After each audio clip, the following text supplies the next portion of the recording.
in Daniel chapter 8, we begin with verse 1. In the 3rd year of King Belshazzar's reign, I, Daniel, had a vision after the one that had already appeared to me. Now, notice it's the 3rd year of King Belshazzar. King Belshazzar was Daniel chapter 5. Remember where there was the writing on the wall? Well, this is the 3rd year of King Belshazzar before the destruction of Babylon by the Medes and the Persians. Look at verse 2. In my vision, I saw myself in the citadel of Susa in the province of Elam. In the vision, I was beside the Ulai Canal. I looked up, and there before me was a ram with 2 horns standing beside the canal. Now have a look here.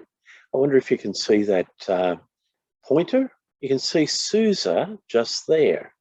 Now Babylon is over here.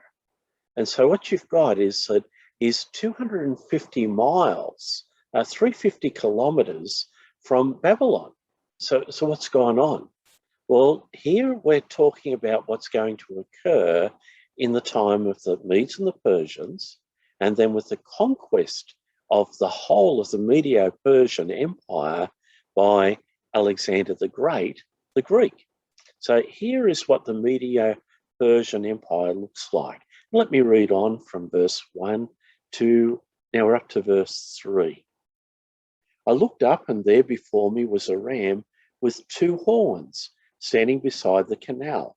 And the horns were long. One of the horns was longer than the other, but grew up later. Now, what that's about is that the Medo-Persian Empire was a combination of 2 empires, that of the Medes and the Persians over here. So the Medes and the Persians united together, and with the Medes at first the strongest, then the Persians became stronger. The second horn, grew up longer than the others. Now watch the ram, verse 4, as it charged towards the west, and it charged towards the north and the south, and no animal could stand against it, and none could rescue from its power. It did as it pleased and became great. It's always good to get a bit of a picture of what we're looking at. The limits of the Persian Empire were actually quite broad. You see it goes right over to Macedon on the left-hand side in the west. Macedon is part of Greece. Don't let a Greek person hear that. They'll be very angry about it. There's always been a bit of a jealousy between the Macedonians and the Greeks. And then it went all the way to the east, and let me show you where the east was. The east is actually into Afghanistan, past Pakistan, and into the borders of India. Modern day Iran and Iraq are involved. Let's get a bigger picture. There's Iraq, Baghdad. There's Iran. Ahvaz is about where Susa is. There's Afghanistan, which is currently in the news, and Pakistan, all the way over to India here in the east. So that's the breadth of this whole empire. And it moved south as well towards Egypt. Now, in that time, it had become quite great. Then we read from verse 5. Now, as I was thinking about this, suddenly a goat with a prominent horn between its eyes came from the west, Macedon. The Macedonian Empire under Philip of Macedon was not that large. It was northern Greece, basically. And it says it then expanded under Alexander, and it says, verse 5, as I was thinking about this, suddenly a goat with a prominent horn between its eyes came from the west, crossing the whole earth without touching the ground. It came towards the 2-horned ram I had seen standing beside the canal and charged at it in great rage. I saw it attack the ram furiously, striking the ram and shattering its 2 horns. The ram was powerless to stand against it. The goat knocked it to the ground and trampled on it and none could rescue the ram from its power. The goat became very great, but at the height of its power, the large horn was broken off, and in its place, 4 prominent horns grew up towards the 4 winds of heaven. Well, there's the extent of Alexander the Great's empire. Now, just to let you in on a little bit of some interest, I wonder if you'll notice that in various places, from Macedonia all the way to India, there are all sorts of little towns or cities called Alexandria. Alexandria am Indus, Alexandria in an area, Alexander in whatever that is, Alexandria in Oxus. There's Babylon, there's Susa. Well, that's how far it was. And in 323 BC, Alexander the Great conquered Babylon. And then in 324, he conquered Susa, the capital of the Medo-Persian Empire. You might remember Susa because that's also the place where Esther was located, where she was married to the king, to the emperor. So you've got all of this background behind it. You'll notice too that Alexander's empire spread down to northern Egypt. Into Egypt, there's Alexandria in Egypt.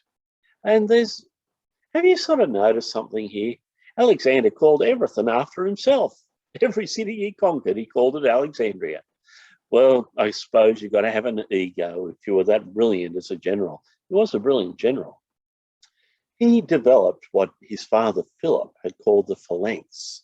What a phalanx is a number of soldiers all grouped together. You see they've got small shields on them, but they've got very long pikes. And the idea of the pike, it was about 12 to 18 feet long, so about 6 meters, 4 meters to 6 meters long. And they could move very quickly over the ground, and traveling very quickly over the ground, they're sort of like a tank. No one could stop them. I mean, with a 16-foot pike or spear at the front, you couldn't get near them, and that was the whole goal. In fact, they could very quickly change direction just by turning as a group, and as they turned as a group, they could go in another direction. And they were just very fast at what they were able to do. And so no one could get near them in battle, and as a consequence, they just ran over everybody and managed to win. They also had a bit of an idea about what they were doing. The black ones, the phalanx that was run by Alexander. The red ones are probably the Persian and Medo-Persian Empire. Remember, the Medo-Persian Empire had about a 2.5 million man army. But Alexander only had a 35 to 40,000 man army. I mean, yeah, that's far, far, far less. But what he would do is he would institute what was called the hammer. You see that hammer up there? And the anvil. So his phalanx would be the anvil, but his cavalry would be the hammer. And as a hammer, they would drive right through the middle of the opposing army and run everybody straight onto the spears of the phalanx, his armoured infantry. And so consequently, they're able to split the armies and then wipe them out. He was pretty smart in what he did, you've got to say that. Well, Alexander the Great was a great conqueror, but after only a few short years, he died. He died after one of his victories. And as a consequence, his army generals took control of 4 areas within his empire. Did you see that in the passage there? It says about the one big horn, the goat became very great, verse 8, but at the height of its power, the large horn was broken off, and in its place 4 prominent horns grew up towards the 4 winds of heaven. So over here in the western area of Greece and Macedonia, there were 2 guys that took over that area. One guy took over this, one guy took over that, and one guy took over that. So the whole empire was divided into 4. The Seleucid Empire and the Ptolemaic Empire, they both became the bigger empires. Now, in all of that, it tells us that something else happened. Look at verse 9. Out of one of them came another horn, which started small, but grew in power to the south and to the east and towards the beautiful land. Now, we're talking about this fellow named Antiochus Epiphanes. Now, notice is Antiochus number 4. So it's actually a reasonable time after Alexander the Great. And in that time, and we're talking around 164 BC, so he's about the 4th Antiochus. Well, it says he's Antiochus number 4. And he named himself Epiphanes, Antiochus Epiphanes. And Epiphanes means the manifestation of God. So let's have a read about him. Verse 9. Out of one of them came another horn, which started small, but grew in power to the south and to the east and towards a beautiful land. The beautiful land, of course, is Israel. It grew until it reached the host of the heavens, and it threw some of the starry host down to the earth and trampled on them. Now, the starry host is probably the priests that were working in the temple in Israel, in Jerusalem. It set itself up to be as great as the commander of the army of the Lord. Of course, the commander of the army of the Lord is God himself. It took away the daily sacrifice from the Lord. Now, remember, Antiochus called himself Epiphanes, the manifestation of God. That was a bit of a nutty thing to say. Everybody else called him Epimanes, madman. Epimanes meant madman. And it took away the daily sacrifice from the Lord. Well, Antiochus was pretty brazen. He marched into Jerusalem. He built a temple to Jupiter there on the temple side. He turfed all the priests out and demanded that they never offer sacrifice again anywhere. And on top of that, he put up the idols of Greece within the temple in Jerusalem. He was really despicable as a person. And in fact, he was an extremely cruel man.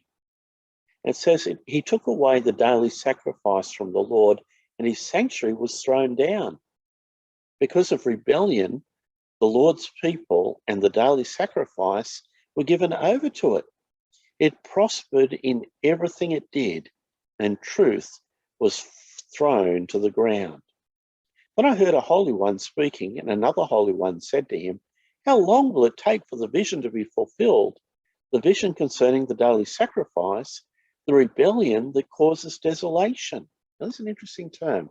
Remember that one, the rebellion that causes desolation. We'll come back to it in a minute. The surrender of the sanctuary and the trampling underfoot of the Lord's people. How long are they going to be under this guy, this Antiochus Epiphanes?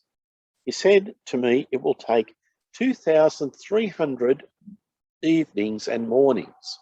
Then the sanctuary will be reconstructed. So for 2,300 evenings and mornings, now that's a considerable period of time, a number of years.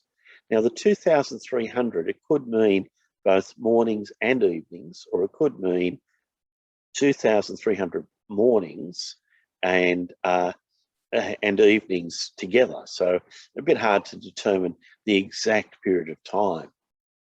And what happened in that period of time is very important for the Jewish people. One of the priests there was a fellow named Mattathias. Well, he had a couple of sons, and they said, "No way, no way, Antiochus." And when they said, "No way, Antiochus," they led a rebellion against Antiochus Epiphanes, who had placed himself as conqueror of Jerusalem. They called themselves the Maccabeans. And in fact, in the Apocrypha section of the Bible, it's not inspired, but it's interesting history. In that historical section called the Maccabees, you have the story of Judas Maccabees and his brothers who led this guerrilla warfare against the Grecian troops. Judas Maccabees was also nicknamed the Hammer. You know, think about those wrestling guys. the hammer. Judas Maccabeus, the hammer, went to war in guerrilla warfare against Antiochus Epiphanes. Well, guess what? The very small guerrilla warfare won. And as a consequence, the Jews were able to cleanse the temple in 164 BC. Well, poor old Antiochus Epiphanes wasn't in town at the time. So he got really angry, jumped into his chariot and crashed. When he crashed it, he injured himself. As a consequence, he wound up with worms, it seems, and a bowel disease. It was so bad a bowel disease that he stank. No one could get near him. He hated his own stink. And as a consequence, he died suddenly in agony. Well, God had fulfilled what he promised to do. Read with me from verse 15.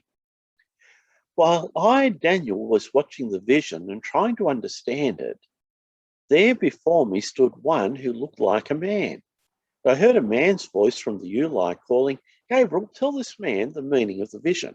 Now, Gabriel is the angel Gabriel. Remember, he's the angel who appeared to the Lord Jesus' mother, Mary, before her pregnancy.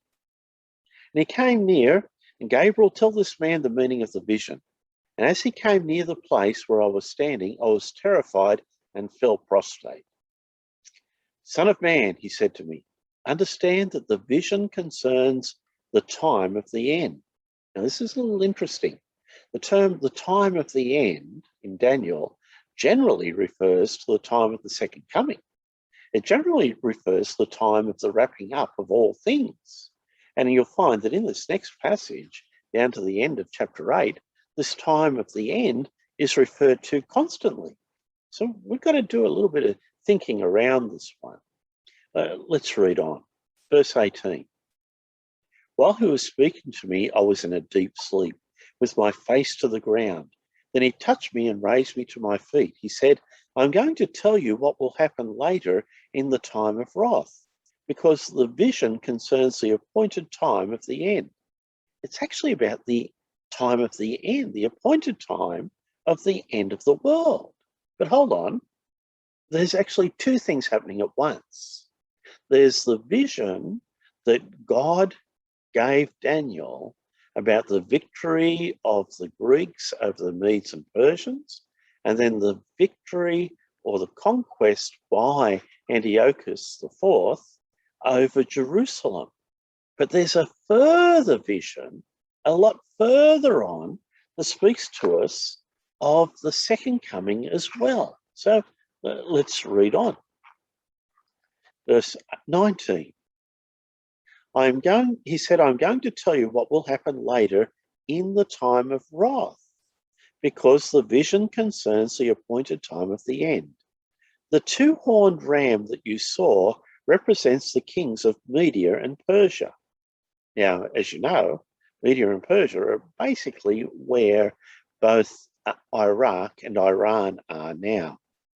The shaggy goat is the king of Greece, and the large horn between its eyes is the first king. That's Alexander the Great. The four horns that replace the one that was broken off represent four kingdoms that will emerge from his nation, but will not have the same power. In the latter part of their reign, when rebels have become completely wicked, a fierce-looking king, a master of intrigue, will arise. And now we're talking about Antiochus Epiphanes. He will become very strong, but not by his own power. He will cause astounding devastation and will succeed in whatever he does. He will destroy those who are mighty, the holy people. He will cause deceit to prosper, and he will consider himself superior. When they feel secure, he will destroy many and take his stand against the Prince of Princes. Yet he will be destroyed, but not by human power. The vision of the evenings and mornings that has been given you is true, but seal up the vision, for it concerns the distant future. I, Daniel, was worn out. I lay exhausted for several days. Then I got up and went about the king's business. I was appalled by the vision. It was beyond understanding. Well, in Daniel's day, yes, this was beyond understanding. It was about the future. And it was about the future, first of all, about the conquest of Antiochus Epiphanes and how wicked a man he would be. But Antiochus